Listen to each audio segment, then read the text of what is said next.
만약에 10%가 네. 넘어가시는 분들이라면 저는 그냥 홀딩을 말씀을 드리고 싶습니다. 네네. 그런 분들은 사실 정리해서 지금 이렇게 어려운 장에 트레이딩 또 한 번 실패하면 이제 계좌 자체가 아예 좀 사라지는 경우가 좀 생길 수가 있거든요. 그래서 그렇게 됐을 때는 개인이 가지고 있는 가장 큰 장점, 무한히 가져갈 수 있는 시간. 103.5 돈을 이해하는 시간, 정철진의 목돈연구소.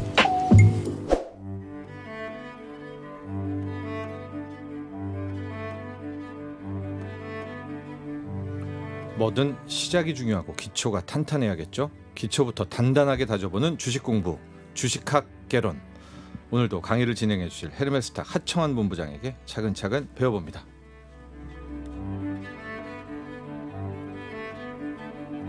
네, 하청환 본부장 안녕하세요. 네, 안녕하십니까. 네, 지난주 이날, 네, 그렇죠. 지난주 토요일 날 마음이 되게 착잡했죠. 맞습니다. 네. 지난주 금요일 밤 우리 시각이었습니다.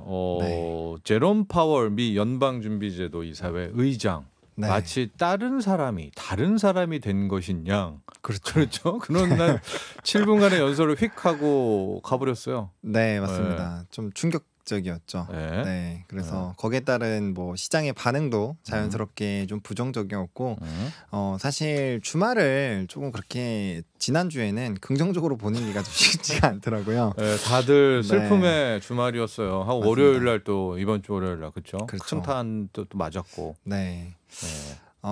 일단 근데 뭐 사실 예상 밖의 일이 발생이 되긴 했지만 또 우리가 또 이제 주식을 하는 사람들로서 또 이런 변수가 항상 있을 수 있다라는 거를 또 배웠다라는 관점으로 좀 긍정적으로 일단 해석을 해보면 좋지 않을까 생각을 하고 있습니다. 근데 우리 목돈연구소도 그랬고요. 우리가 이 예상을 어긋난 건 아니었어요. 그러니까 제롬 그렇죠. 파월 연준위원장이 매파적인 발언을 할 거다라는 얘기는 다 우리가 했었죠. 네. 그렇지 않습니까? 연준 위원들이나 연준 이사들이 다 매파인데 올려야 된다라고 얘기하는데 혼자만 딴 얘기는 할 수 없으니까. 그래도 우리가 놀랐던 거는 제롬 파월이라는 사람이 그렇죠. 그런 사람이 아니잖아요. 그렇죠? 근데 네. 7분 슉 연설하고 가버리는 이게 좀 약간 좀 화났죠. 그렇죠. 약간 좀 하죠 부분이 화났죠. 그래서 네. 좀 당황했습니다. 네. 하고 본인이 이거 인플레이션 장본인 아닙니까? 어떻게 보면은 네, 그렇다고 볼 수 있는데 네. 참 그래도 인플레이션 단어를 정말 많이 썼죠. 정말 많이 쓰고 폴 볼커를 언급하면서 너무 강력한 시사를 하다 보니까 좀 저는 그런 생각이 들더라고요. 사실 저도 요즘에 인플레이션을 몸소 경험을 하고 있는 상황이긴 하지만 이게 그 정도까지 너무 심각한 인플레인가 계속적으로 지속이 될까라는 부분에서는 좀 약간 물음표가 생기긴 했었거든요. 근데 거기에 대한 고민을 조금 해보게 된 계기가 되지 않았나라고 생각을 하고 있습니다. 네. 페인, 고통이 따를 거야. 와, 네. 그런 얘기도 하고요. 그렇죠. 금리를 올리면은 감당해야 괴로울 거야. 그러나 물가를 잡는 게 더 최우선이야. 여기까지 다 얘기했습니다. 그러니까 전 차라리 잘 됐다는 생각도 드는 게 이제는 딴 얘기하면 화날 것 같아요. 그렇죠. 제롬 파월이 이제는 또 막 뭐 이거 보고 나서 인플레가 완화됐어요 내린다 이런 얘기하면 이제 시장은 완전 양치기 소년. 그렇죠. 그러니까 차라리 잘 된 거 아니에요? 무조건 금리 올려라 그래 뭐 이런 식. 네, 일단 방향성은 이제 정확하게 잡혔으니까 이제 그 매를 때리는 것이 얼마나 강력한지 정도만 다른 매크로 지수들을 좀 바탕으로 확인을 해보면 될 것 같아서 사실 우리가 주식 시장에서도 좀 아이러니한 게 어느 정도의 기조가 정해지고 더 이상 뭔가 엄청난 변화가 없다라고 하면 또 거기에 또 금방 적응을 해서 또 시장은 다른 이유로 또 움직이게 되잖아요. 그래서 이번 이 이슈가 사실 뭐 안전자산이라든지 다양한 부분에 영향을 미칠 수 있는 부분이어서 조금은 여파가 작지는 않겠지만 그래도 또 어떤 식으로 또 시장이 회복을 하고 또 움직이는지 그 요인들을 찾으면 또 그 안에서의 새로운 또 기회를 포착을 할 수 있지 않을까라는 생각을 하고 있습니다. 뭐 지금 요즘에 연애를 안 한 지가 거의 10년이 넘었잖아요. 하청 본부장은. 근데 이 연인 사이에서도 밀당할 때가 이게 괴로운 거지. 그렇죠. 예, 그 연인이 이 말했다가 저 말했다가 그럴 때 갈피를 못 잡는 거잖아요. 그렇죠. 차가운 모습을 보였다가 어느 날 갑자기 뭐 술 취해서 전화를 한 통화가 한다던가 이럴 때가 이게 정말 괴로운 거지. 일관되게 이제는 끝이야. 아, 그렇죠. 빠이빠이 안녕. 너 갈 길 가라. 그럴 때 오히려 새로운 삶이 열립니다. 맞습니다. 뭐 아프기는 하지만 사실 뭐 변할 수 없는 사실이니까요. 아니, 참 15년간 연애를 못 해봤는데 뭐 왜 맞다 그러다 합니까? 네. 네. 전 차라리 잘 됐다는 생각도 그래서 나오는 것 같아요. 그래 제롬 파월 너 이제는 딴 얘기하지 마. 아, 그렇죠. 네. 그동안은 막 술 먹고 전화하는 연인 그런 모습이 좀 있었어요. 맞습니다. 약간 좀 갈대 같은 모습이 있었지만 이제는 뭐 방향성이 잡혀졌으니까. 그렇다고 제가 봤을 때는 지금 상황에서 뭐 엄청 무작정 계속적으로 올린다라기보다는 약간의 이제 요번까지는 좀 강력하게 올려도 또 속도에 대한 차이는 분명 나타날 수 있지 않을까. 그거죠. 올려봐 했는데 이제 못 올릴 때 그렇죠. 승리를 갖게 되는 거죠. 시장이.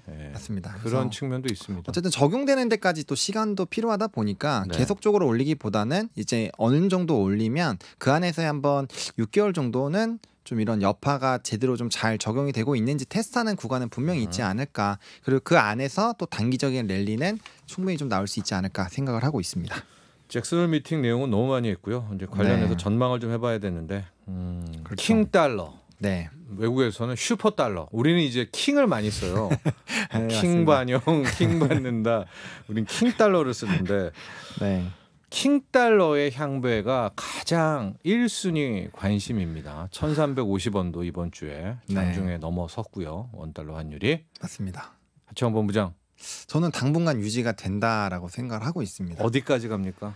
사실 이 상방을 잡기가 조금 쉽지는 않는데 제가 이제 이전에도 같은 질문이 나왔을 때 1350은 한번 뚫을 거다라는 식으로 말씀을 좀 드렸었거든요. 근데 1400까지 뚫는다라는 생각은 그렇게까지 들지는 않더라고요. 그러니까 1300원대에서 움직임이 중장기적으로 일어날 수는 있겠지만 뭐 그 이전에 진짜 금융위기, 슈퍼금융위기 때처럼 뭐 그 상단을 강력하게 뚫기에는 아직까지 뭔가 정말 우리가 충격을 받을 만한 요인들은 없지 않나라는 생각이 좀 들거든요. 다만 이제 금리 인상에 대한 기조가 정해졌기 때문에 안전자산에 대한 단기적인 선호 심리는 충분히 좀 있지 않을까라고 보고 있고 이번에 이제 잭슨홀 미팅에서 이 구로다 총재 같은 경우는 일본 VOJ에서는 여전히 양자 완화를 홀로 그랬죠. 홀로만. 일단은 뭐 내년 상반기가 임기의 좀 마지막이라서 그 이후에는 좀 변화가 나올 수 있겠지만 어쨌든 그 양적 완화 기준은 유지를 할 것이고 또 이제 유럽 쪽에서는 강력한 금리 인상을 시사를 하긴 했지만 사실 그쪽은 지금 어쩔 수 없거든요. 왜냐하면 이 천연가스라든지 이런 원자재 가격에 영향을 받고 있어서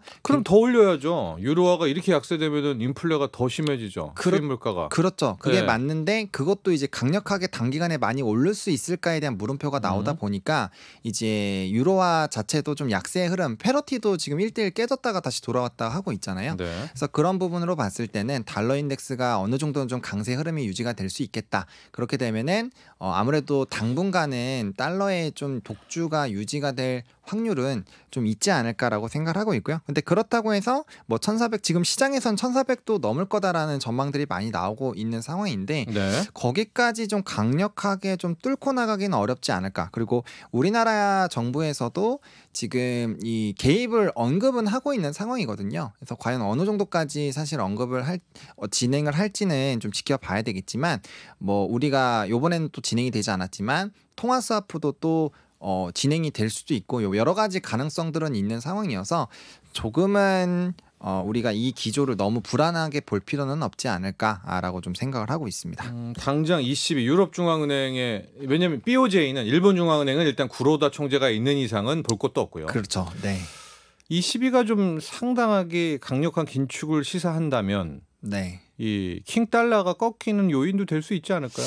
맞습니다. 충분히 그럴 수가 있는 상황인데 물론 이제 물가라든지 최근에 이제 원자재 가격 동향을 보면 강력하게 인상을 해야 되는 게 맞고 유럽 사람들도 지금 힘들어요. 물가가 뭐 10몇 %씩 가니까. 그렇죠. 그런 상황이고 사실 이제 이 이사도 이 방문을 했을 때 잭슨홀 미팅에서 좀 강력한 금리 인상이 필요하다라는 식으로 좀 언급을 한 번은 있거든요.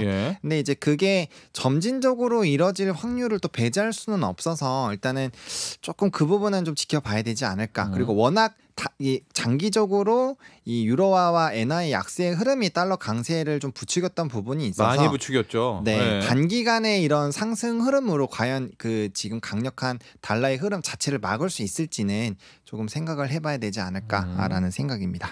그런데 이번 나오는 킹 달러는 약간 의문점이 있는 게 유가를 못 꺾습니다. 네, 국제 유가는 완전히 지금 그렇죠. 달러의 소나기를 벗어난 것 같고요. 네, 두 번째가 우리나라에서 자금 이탈이 네, 좀 그러니까 좋은 건데 그렇죠.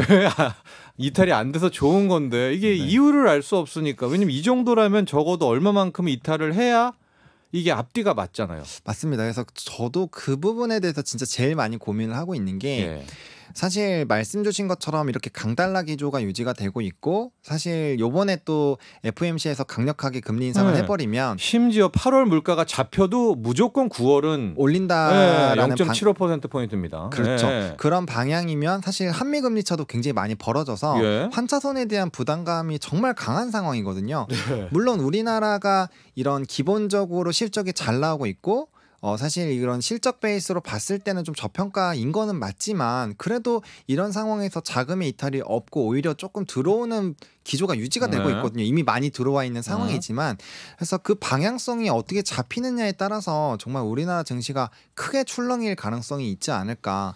그래서 이 부분은 우리가 이 외국인의 수급 동향은 사후적밖에 안 된다. 사후적밖에 안 되지만 안 되지만 네. 이제 거기에 따른 부분은 반드시 관심을 지속적으로 가져야 된다. 매일 체크하고요. 네. 금융당국에서도 매일 외환 채권 주식, 매일 외환 채권. 그 외국인 자금 유출이 매일 체크한대잖아요. 할 수밖에 없지가 않긴 합니다. 근데 아마 그분들도 의외일 거예요. 아니 환율이 지금 1,330원, 1,340원, 1,350원인데 안 나간다고? 네. 그 부분이 저도 조금은 근데 그만큼 우리나라의 이런 펀더멘탈이 자체가 이제 외부에서 봤을 땐 튼튼하다라는 인식으로 또 생각을 한다면 또 굉장히 또 뿌듯하다라는 생각이 듭니다. 네. 네. 자, 이제부터 대응입니다. 그렇죠. 금리 인상은 계속될 거고요. 미국의 기준금리는 뭐 연말에 3.75, 뭐 4%까지도. 우리도 거의 3%는 확실하고요. 이제 금리 인상의 시대가 온 거예요. 뭐 폭이야. 뭐 크게 올렸다, 적게 올렸다 하겠지만은 올립니다. 어떻게 대응해야 됩니까? 사실 이제 투자 전략에 대해서 좀 고민을 많이 해봤는데요. 오늘 한 4가지 정도의 이제 대응 전략을 좀 말씀을 드릴 거고, 이제 투자하는 섹터는 계속적으로 좀 말씀드렸던 것처럼 앞으로 성장할 수밖에 없는 산업을 그냥 고르시면 됩니다. 예를 들면 이제 전기차라든지 뭐 신재생이라든지 우리 기후 변화 때문에 영향을 받아서 바뀔 수밖에 없는 섹터는 조정은 있을지언정 일단 좋아지니까 그쪽으로 일단 좀 방향성을 잡아보시면 좋을 것 같고요. 이제 투자 전략으로 좀 대응을 하는 건데 이거는 이제 그 각자의 계좌마다 조금 다르게 대응을 하셔야 된다라고 저는 생각을 하고 있거든요. 일단 말씀을 드렸던 것처럼 외국인의 자본이 지금 어떻게 움직일지 모르는 상황이기 때문에 이 현금화를 할 수 있는 부분을 가장 늘리는 게 제일 좋습니다. 왜냐하면 오히려 현금을요? 네, 현금을 가지고 있으면 사실 상승하게 되면 그걸 다시 투여해서 약간의 이 차이는 생길 수 있겠지만 그 흐름을 쫓아갈 수 있고요. 그다음에 안 좋은 방향으로 갔을 때는 보다 더 좋은 부분에서 대응을 할 수가 있어서 굉장히 편안하게 시장을 객관적으로 볼 수가 있거든요. 그래서 제가 봤을 때는 10% 이내로 계좌가 좀 형성이 되어 있다라고 한다면 절반 이상은 좀 현금화를 뭐 마이너스 10%? 네. 이상 그 이내라면은 절반 이상은 현금화를 하셔가지고 대응을 하시는 게 훨씬 더 추후에 이 좀 기간을 두고 트레이딩을 한다라고 봤을 때는 좀 좋지 않을까라고 생각을 하고 있고요. 9월에 오르면요? 그러니까 그렇게 이제 시장이 좋아지는 흐름이 생기면 이제 그 현금으로 진행을 하면 충분히 그 안에서의 손실률도 메꿀 수 있고 오히려 수익을 더 크게 창출할 수 있는데 이게 우리가 왜 현금화를 해놔야 되냐면 주식이라는 게 10%가 빠지면 본전이 오려면 12%, 13%가 올라야 되잖아요. 그만큼 마이너스로 가면 갈수록 본전으로 오는 거는 더 힘들어집니다. 그래서 이렇게 좀 불안한 업황이 형성이 되어 있을 때는 현금만큼 사실 좀 중요한 게 없다라고 저는 생각을 하고 있어서. 그럼 비중은 어느 정도로 합니까? 저는 이제 가능하면은 사실 한 70% 정도까지 줄이는 게 좋다라고 생각을 하는데 그럼 현금 비중을 30%나? 네, 현금 비중을 더 늘리는 방향. 절반 이상은 현금으로 가지고 있는 게 저는 와, 포트폴리오에서요, 지금요? 네, 일단은 현금화를 해놓으면 저도 이제 오랜 기간 투자를 하면서 어려운 시기를 많이 겪었지만 현금을 갖고 있을 때 오히려 기회가 훨씬 더 많이 생겼었거든요. 그래서 이 뭐 베어마켓 랠리라든지 이런 이야기가 나오기 시작하는 초입 부분에 사실 들어가도 트레이딩 관점에서는 굉장히 좀 좋은 기회를 포착을 할 수 있어서 가능하면 그렇게 하시되 일단 최소 30% 정도는 현금화를 해주시는 게 가장 좋지 않을까라고 생각을 하고 있습니다. 그러고 있다가 이제 코스피로 따지면은 한 2,540 이상을 또 간다 하면은 물을 타고요. 그렇죠. 떨어지면은 그냥 현금 들고 있는 거죠. 네, 그게 아마 대응하시기에는 가장 좋고 일단 정신적인 스트레스가 가장 적습니다. 그래서 이 항상 투자는 정신력이 굉장히 중요하기 때문에 그 부분이라고 보시면 될 것 같고요. 두 번째는요. 만약에 10%가 넘어가시는 분들이라면 저는 그냥 홀딩을 말씀을 드리고 싶습니다. 그런 분들은 사실 정리해서 지금 이렇게 어려운 장에 트레이딩 또 한 번 실패하면 이제 계좌 자체가 아예 좀 사라지는 경우가 좀 생길 수가 있거든요. 그래서 그렇게 됐을 때는 개인이 가지고 있는 가장 큰 장점, 무한히 가져갈 수 있는 시간, 그러니까 종목만 상장 폐지가 될 수 있는 그런 기본적인 흐름들이 좋지 않은 종목군들을 선택을 하셨다면은 충분한 시간을 투여를 하시는 거를 좀 추천을 드리겠고요. 근데 빚이 있다, 신용을 썼다 이런 분은 뭐 네, 레버리지 사용자 분들께서는 저는 15%가 넘어가면 과감하게 올 손절, 빚투로 하시는 분들 중에서 15%가 넘어간다. 저는 이거 올 손절해야 된다고 보고 있거든요. 왜냐하면 이게 레버리지 사용자 분들께서는 이제 레버리지 비율이라는 게 있는데 그게 깨지기 시작하면은 현금을 메우기가 굉장히 어려워지고요. 지금 용어가 레버리지라고 하니까 헷갈리니까 빚이죠, 빚. 신용. 신용으로 하신 분들은 이제 신용 비율이라는 게 있어요. 뭐 증권사마다 좀 다르긴 하지만 통상적으로 140%가 기준인데 그 부분이 이제 깨지기 시작하면은 현금으로 메워야 됩니다. 근데 그 부분이 이 마이너스 확률이 높아지면 내가 그 현금을 갚지 못하면 이제 반대 매매가 나가게 되는데 워낙 마이너스가 심하면 레버리지, 그러니까 이제 신용을 쓰게 되면 2배 이상 되는 경우가 많이 있죠. 그러니까 매일 돈을 어디서 끌어와야 돼요. 그 담보 비율 맞추려고. 그렇죠. 그리고 그게 안 돼서 마이너스가 굉장히 심한 상태에서 매도를 해도 그 비율 자체가 거의 변화가 없거든요. 그러면 거의 있는 자산을 다 팔아야 돼요. 그런 부분 때문에 깡통 계좌가 생성이 될 수가 있습니다. 그래서 15%만 해도 내 전체 계좌에서는 마이너스 30% 이상이라서 그렇게라도 빠르게 대응을 하시는 것이 좀 좋다라고 말씀을 드리겠고요. 그리고 또 유지되는 동안에 그 이자 비용이 사실 만만치가 않습니다. 그런 것까지 좀 생각을 해보시면 좋을 것 같고, 그다음에 이제 시장에 투자하는 것이 가장 좋다고 생각을 해서 이제 레버리지와 인버스를 비율로 좀 대응을 하자라는 건데 이때 레버리지는 아까 그 빚이 아니라 그 2배짜리를 말하는 거죠. 코덱스 레버리지라든지 이제 이런 건데 저는 레버리지 비율을 더 높게 하셔서 하시는 걸 좀 추천을 드리고 싶습니다. 사실 시장이 어렵다 보니까 그럼 인버스를 하는 게 맞지 않을까라고 생각을 하실 수가 있지만 지금의 지수 위치 에너지 자체가 굉장히 아랫부분에 있어서 추가적으로 많이 하락하는 부분보다는 앞으로 이거를 이겨낸다라고 했을 때 올라갈 수 있는 그 성장 여력 자체가 훨씬 더 높죠. 그래서 오히려 레버리지를 모아가시는 것이 더 좋다라고 생각을 하고 있고요. 그래서 7대3 비율로 하시면 좀 좋다라고 생각을 하고 있고, 단기적으로 시장이 흔들리면 인버스 쪽에서 수익이 날 겁니다. 그래서 인버스가 꼭지에 올라가서 꺾이기 시작을 했을 때 인버스에 있는 비율을 다 정리하시고 그걸 레버리지로 물을 타게 되면은 시장에 좀 빠르게 대응을 하실 수가 있고 상승장에 좀 대응을 하실 수 있지 않을까라는 관점에서 이 네 가지 좀 전략을 좀 소개를 드리도록 하겠습니다. 마지막 공격적인 투자를 하실 분들은 업종 이런 거 보지 말고 당분간은 시장 오른다 내린다 두 개를 놓고 배팅을 하는데 오른다 쪽에는 2배짜리를 걸고 내린다 쪽에는 1배. 그러니까 이런 포트폴리오를 해서 맞습니다. 일단은 9월 뭐 10월이든 한번 가보자. 그리고 한쪽을 허물고 뭐 태우든 그렇죠. 이쪽을 그거는 컷해서 이쪽에 물타든 그런 방식을 추천해 줬습니다.